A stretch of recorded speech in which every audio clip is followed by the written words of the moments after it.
नमस्कार, प्रदेश हमारा देख रहे हैं आप सबके साथ मैं हूं प्रियंका राय। बुलेटिन की शुरुआत बड़ी खबर के साथ करेंगे। दिल्ली से बड़ी खबर है, जहां पर मुख्यमंत्री भजनलाल शर्मा लगातार पहुंचे हुए हैं, मौजूद हैं। जोधपुर हाउस में मुलाकात का सिलसिला भी जारी है। कई नेताओं ने सीएम भजनलाल से मुलाकात की।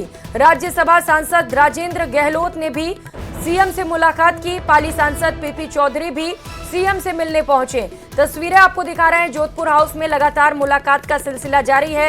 इससे पहले एक बड़ी बैठक जेपी नड्डा के आवास पर हुई, जहां पर कई दिग्गज पहुंचे, जिनमें मुख्यमंत्री भजनलाल शर्मा से लेकर 2 डिप्टी सीएम भी मौजूद रहे। साथ ही साथ केंद्रीय जल शक्ति मंत्री गजेंद्र सिंह शेखावत और अर्जुन राम मेघवाल भी वहां पर मौजूद रहे। प्रदेश प्रभारी अरुण सिंह और बीजेपी के प्रदेश अध्यक्ष सीपी जोशी भी पहुंचे।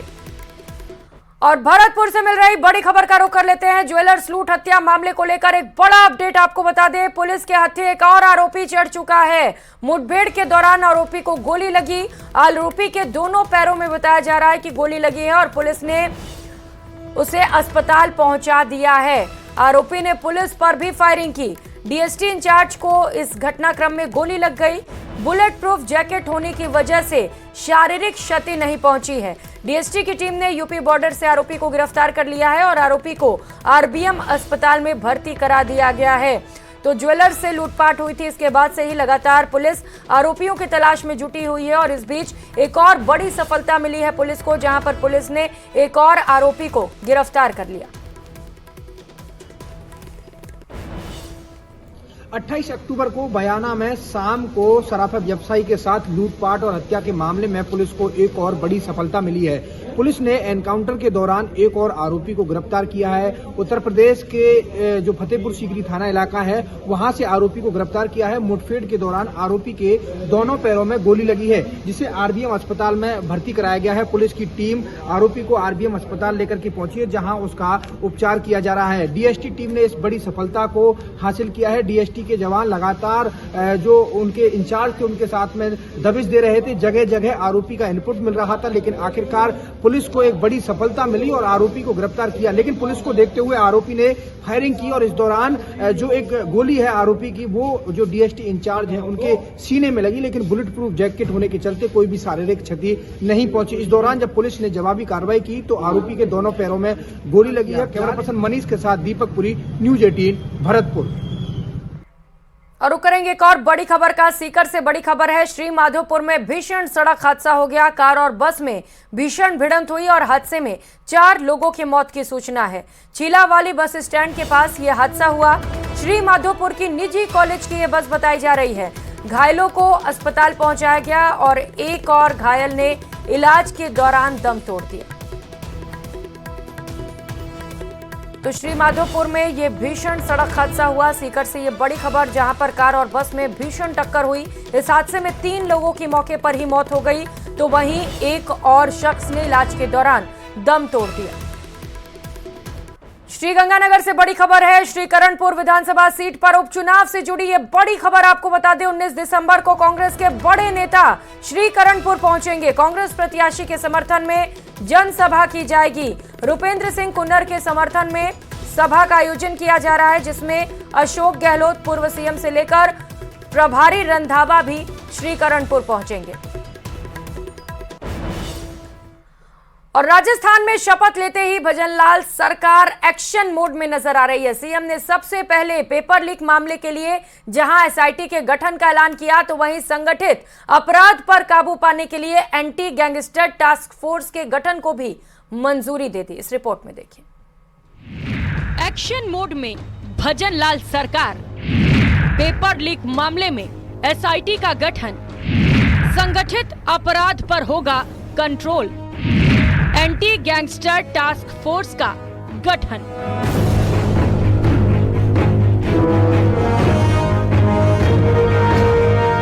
राजस्थान विधानसभा चुनाव में प्रचार के दौरान बीजेपी ने संकल्प पत्र में पेपर लीक मामले की एसआईटी गठित कर जांच कराने का जो वादा प्रदेश की जनता से किया, उसे पूरा करने की दिशा में कदम उठा लिया गया है।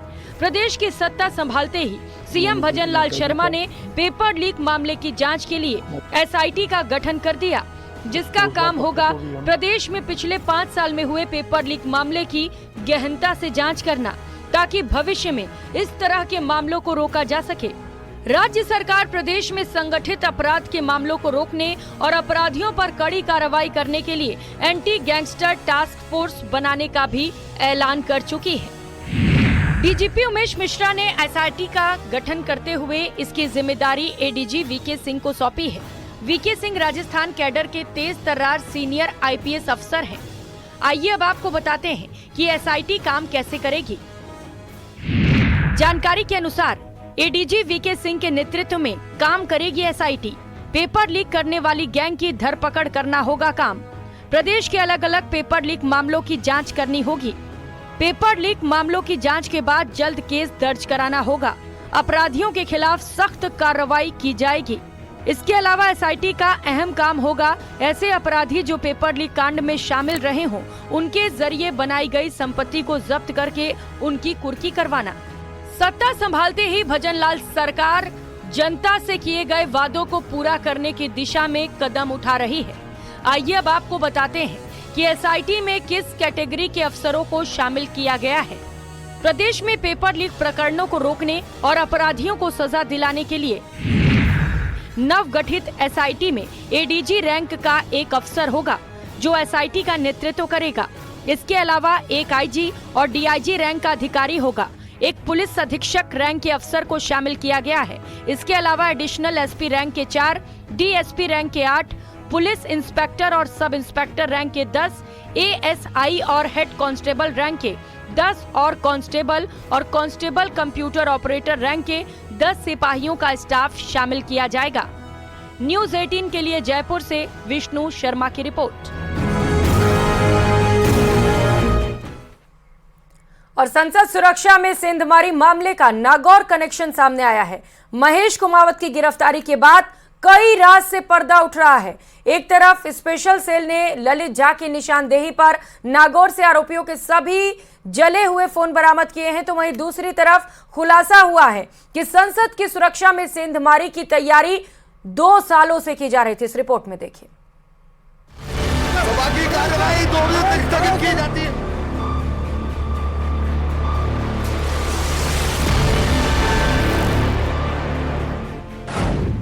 संसद सुरक्षा सेंध मामले का नागौर कनेक्शन। दिल्ली पुलिस को नागौर से मिले अहम सबूत। ललित की निशानदेही पर जले हुए मोबाइल फोन बरामद।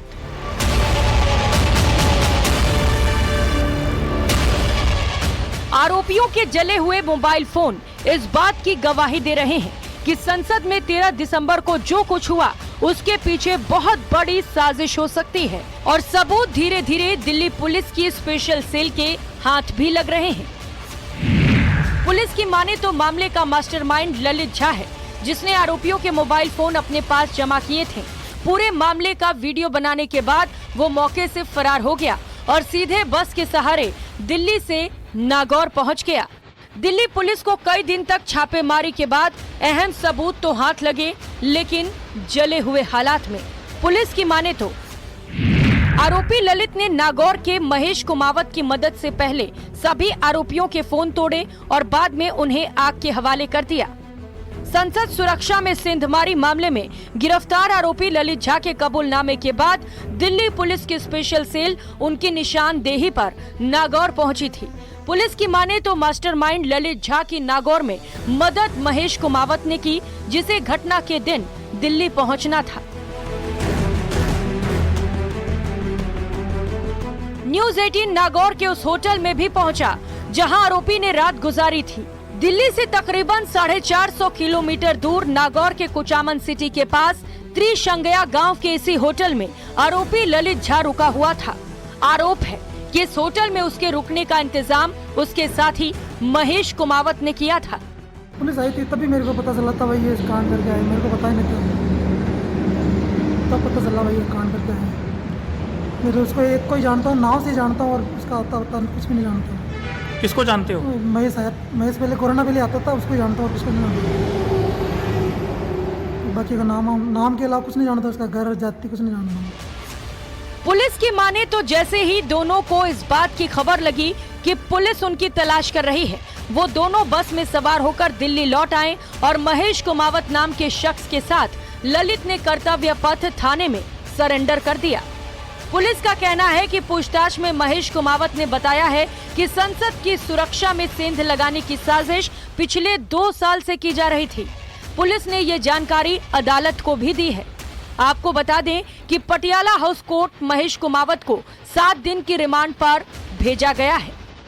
तो जिस तरह से संसद के अंदर में सुरक्षा व्यवस्था में चूक का मामला सामने आया, इसके साथ ही जिस तरह से एक साजिश के तहत संसद भवन के अंदर और संसद भवन के बाहर जिस तरह से एक बड़ा हंगामे को अंजाम दिया गया था, तो इस मामले में दिल्ली पुलिस की स्पेशल सेल के द्वारा 6 आरोपियों की गिरफ्तारी हुई है और इसी मामले की तफ्तीश के दौरान में कई महत्वपूर्ण जानकारियां स्पेशल सेल को मिल रही हैं। जिस वक्त में संसद भवन के अंदर में हंगामे को अंजाम दिया जा रहा था, उस वक्त में तमाम आरोपी अपने मोबाइल फोन को ललित झा के पास में सौंप करके वो संसद भवन के अंदर और बाहर वहां पर गए थे।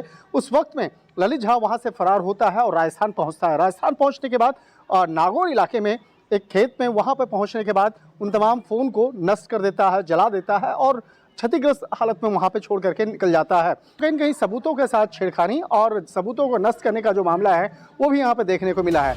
संसद की सुरक्षा में सेंधमारी की तैयारी पिछले 2 साल से हो रही थी, जिसका पर्दाफाश आरोपी महेश कुमावत की गिरफ्तारी के बाद हुआ है।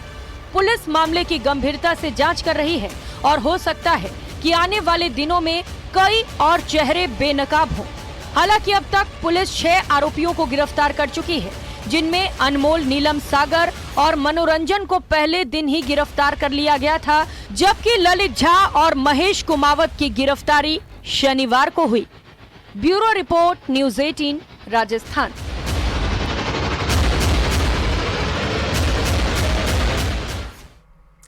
और बढ़ती सर्दी के साथ ही जयपुर के नाहरगढ़ बायोलॉजिकल पार्क में जानवरों का जायका भी बदल रहा है। वन्य जीवों को ठंड से बचाने के लिए एक तरफ हीटर और पर्दों का इंतजाम किया जा रहा है, तो वहीं दूसरी तरफ उनके खाने में मटन, चिकन के साथ गर्मा गर्म सूप भी परोसा जा रहा है। इस रिपोर्ट में देखिए।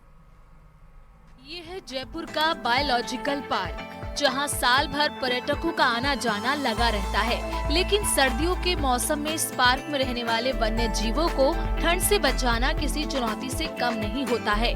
ऐसे में पार्क प्रशासन ने बढ़ती सर्दी को देखते हुए जानवरों के खान पान से लेकर उनके दिनचर्या में बदलाव किया है। जैसे सुबह धूप निकलने के बाद ही वन्य जीवों को खुले पिंजरे में बाहर छोड़ा जा रहा है और शाम होने से पहले ही उन्हें पिंजरे के अंदर पर्दे से कवर कर दिया जाता है। इसके अलावा कमरे में रूम हीटर से लेकर ब्लोअर तक का इंतजाम किया गया है। शहद, अंडे और पिंड खजूर भालुओं के लिए चालू कर दिया गया है इनके लिए हमने, जिससे कि इनको सर्दी से राहत मिल सके और इनकी रोग प्रतिरोधक क्षमता में भी सुधार हो सके इनके।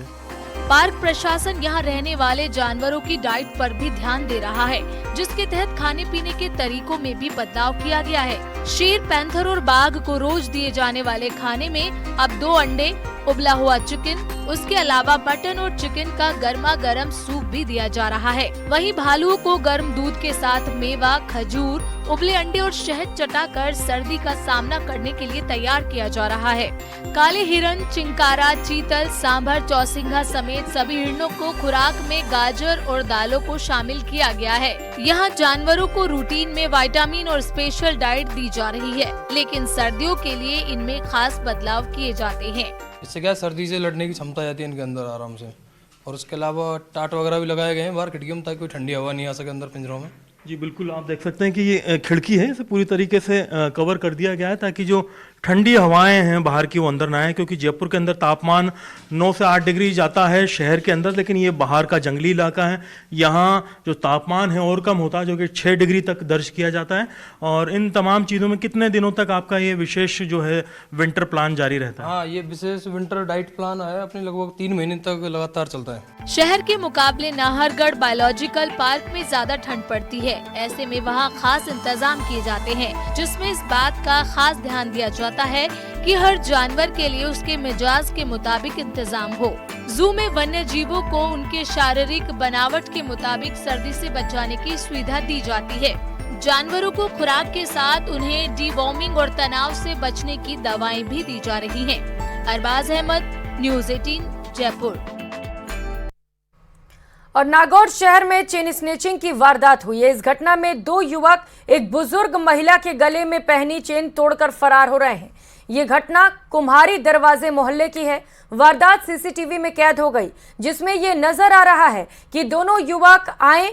इनमें से एक युवक बाइक पर था और दूसरा युवक पैदल चल रही बुजुर्ग महिला के पास पैदल पहुंचता है।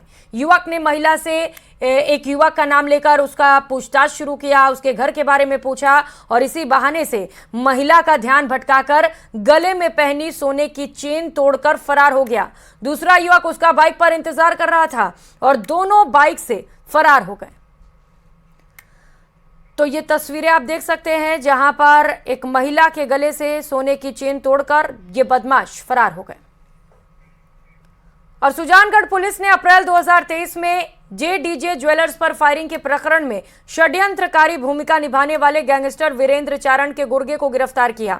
आरोपी को बिहार के पटना से गिरफ्तार कर सुजानगढ़ लाया गया। आरोपी को पुलिस ने कोर्ट में पेश किया, जहां से कोर्ट ने आरोपी को 2 दिन के पुलिस रिमांड पर सौंप दिया है। आपको बता दें कि JDJ ज्वेलर्स पर भी फायरिंग की घटना गोगामेड़ी हत्याकांड के मास्टरमाइंड वीरेंद्र चारण के इशारे पर ही हुई थी। इस प्रकरण में पहले ही 3 से 4 आरोपी गिरफ्तार हो चुके हैं।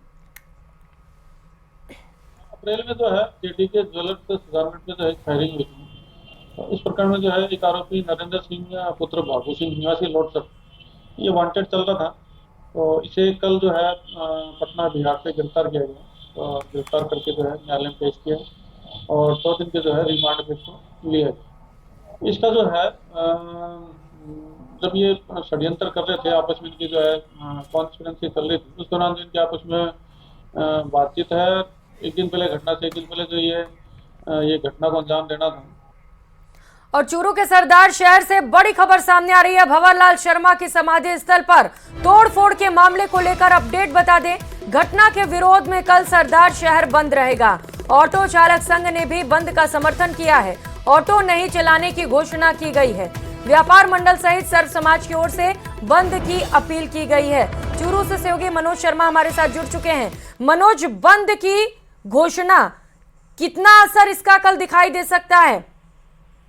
जी बिल्कुल, मैं बताना चाहूंगा कि जो इसका असर है वो पूरी तरह से दिखाई देगा, क्योंकि आज भी जो सूचना लोगों को जिस प्रकार मिली थी कि जो समाधि स्थल है वहाँ जो मूर्ति परिसर उसमें तोड़फोड़ की गई, उसके बाद से ही जो धरना प्रदर्शन और जो चक्का जाम है, इस तरह की स्थितियां हैं वो पूरे सरदार शहर क्षेत्र के अंदर देखी गई। ग्रामीण क्षेत्रों के अंदर भी कई जगह इस तरह के प्रदर्शन हुए।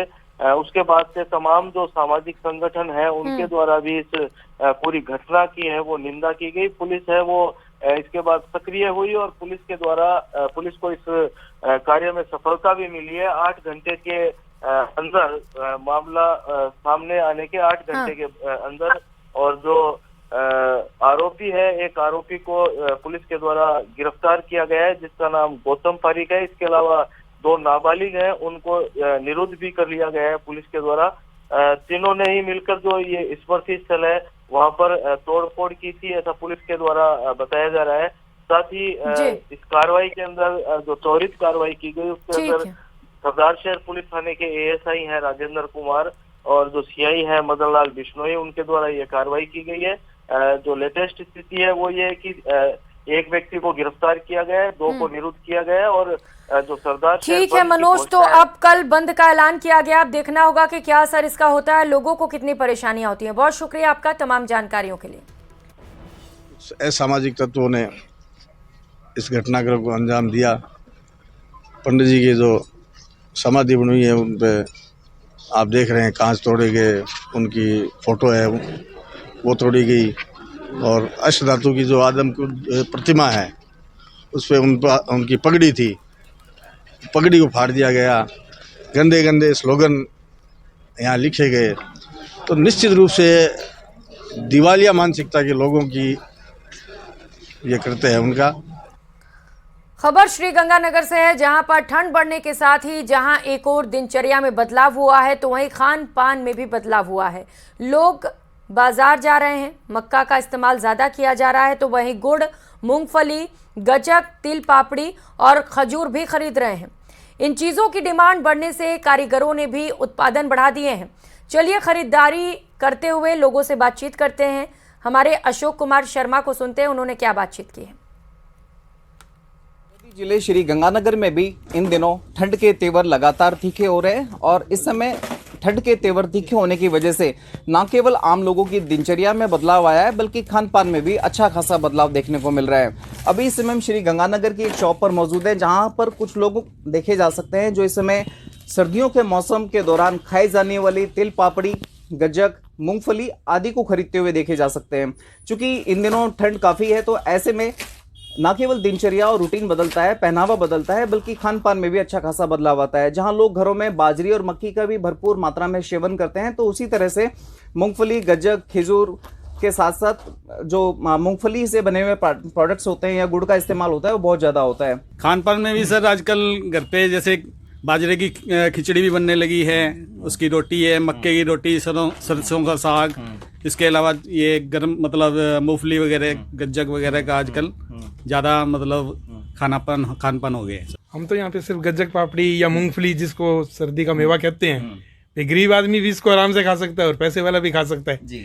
तो इसलिए बस ये गज्जक पापड़ी वगैरह, मूंगफली वगैरह लेने के लिए आए हैं यहाँ पे। मखाने वगैरह भी और खजूर वगैरह भी खूब बिक रहे हैं। हाँ जी, तो उम्मीद है कि जैसे जैसे ठंड बढ़ेगी इसकी सेलिंग में भी हाँ जी डबल सेल हो जाएगी इसकी। तो इसकी सेल काफी हो जाएगी, डबल हो जाएगी। बिल्कुल, हम आपकी शॉप पे देख भी पा रहे हैं कि न केवल मूंगफली वगैरह रखी हुई है, ड्राई फ्रूट्स भी रखे हुए हैं। तो क्या ड्राई फ्रूट्स का भी इन दिनों? हाँ जी खूब बिकता है जी। पंजीरी के लिए लेके जाते हैं, टोटल आइटम बिकती है, बादाम, काजू सब आइटम बिकती है जी। बिल्कुल, देखिए वाकई जैसे जैसे श्री गंगानगर में ठंड बढ़ रही है वैसे वैसे रूटीन तो बदलने लगा ही है, लेकिन रूटीन के साथ साथ अब लोगों का खान पान भी बदलने लगा है।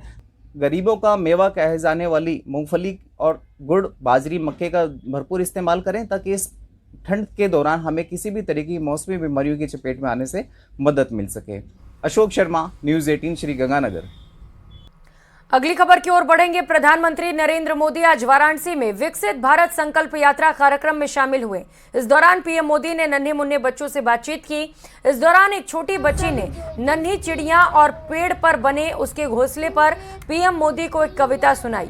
इस कविता को सुनकर पीएम ने कहा, मेरी नन्ही दोस्त बहुत अच्छी कवि है और विज्ञान को अच्छी तरह समझती है। अपना भोजन स्वयं बनाते, हरे पेड़ पौधे खुददार, पत्ती इनका चूल्हा समझो जिस पे हो भोजन तैयार। चूल्हे को मिलती है गर्मी सूरज की जब पड़े किरण, पत्ती में जो पर्ण हरिम है बड़े मत के उनके कर, जड़ें चूसती जल धरती से जिसमें हो खनिज लवण, CO2 मौजूद हवा में पत्ती कर लेती भक्षक, इसके बाद बने जो भोजन होता कार्बोहाइड्रेट। सब्जी खाती हो? Yes sir. सब सब्जी खाती हो? नहीं, कुछ तो होगी जो पसंद नहीं आती होगी। घर में कोई सब्जी होगी जो तुम्हें पसंद नहीं आती होगी। सर करेला। सर मुझे आपके प्रशंसा में एक कविता याद है, आपकी आज्ञा हो तो मैं सुना दूं? तुम कवि हो क्या? सर याद है कवि। चलो बता दो। नायक श्रेष्ठ विधायक, विश्व चेतना के अधिनायक, राष्ट्रीय धर्म सारा बोधही, दलित प्रेरणा सोच महान, जय मोदी जय हिंदुस्तान। इस बुलेटिन में फिलहाल इतना ही। खबरों का सिलसिला जारी है, आप बने रहिए हमारे साथ। नमस्कार।